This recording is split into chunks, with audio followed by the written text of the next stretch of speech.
صنعة نحبها وهي حبتني، حتى صنعة بيدها حبتني، خاطر ثم برشا بلدان افريقية يحبوا الشيشية التونسية. مرحبا بكم، اخوكم عزوز كاي، حيرة في صناعة الشيشية هذه. اعتبارها معناها صنعة العائلة، تعلمت على والدي.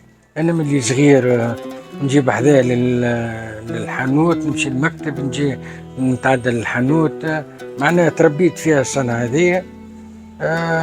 بعدكش لقيت روحي نحبها الصنعة.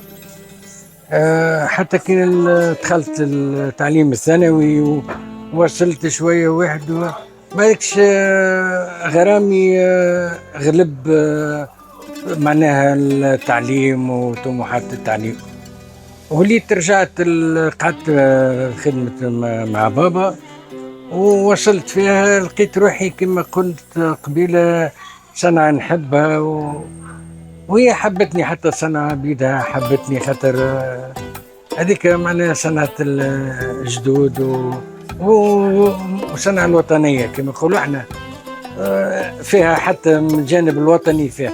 صناعة الشيشية هو عمل كله يدوي، من مراحلها كلها تبدأ باليد. هذه المرحلة الأولى، هذوما النساء يخدموا السوف، احنا نعطيهم السوف يخدموه بالطريقة هذه. ثم عملية معناها ثم حساب يتحط في الغرز في اللباري، تخدموا 5 أباري، هذا احنا نقولوا له كبوس.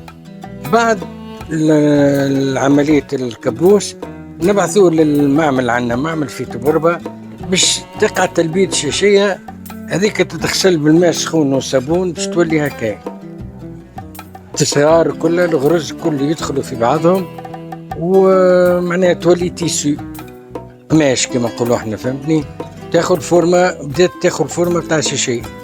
بعد هذيا من تبربة نبعثوها للعالية باش نقرطشوها. العالية منطقة في بنصرت، معناها كاين ولا اختصاص بتاعها غاديكا وتقرديش، يخدموها بالكرذون. هذا الكرذون هي نبتة يخدموا بها، يحيروا بها الشعر هذيك باش تتخدم من هكايا تولي هكايا، لأن نلقاو الشعرة بتاعها طلعت وتخدمت. بعد العملية هذه باش تمشي لعملية الصباغ.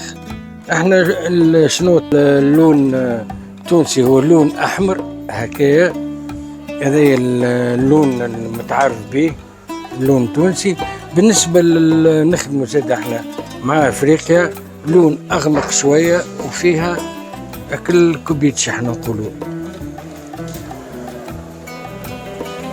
هذوما الافارقة، ثم نيجيريا، سنغال، ثم تشاد، ثم برشا بلدان افريقية يحبوا الشيشية التونسية.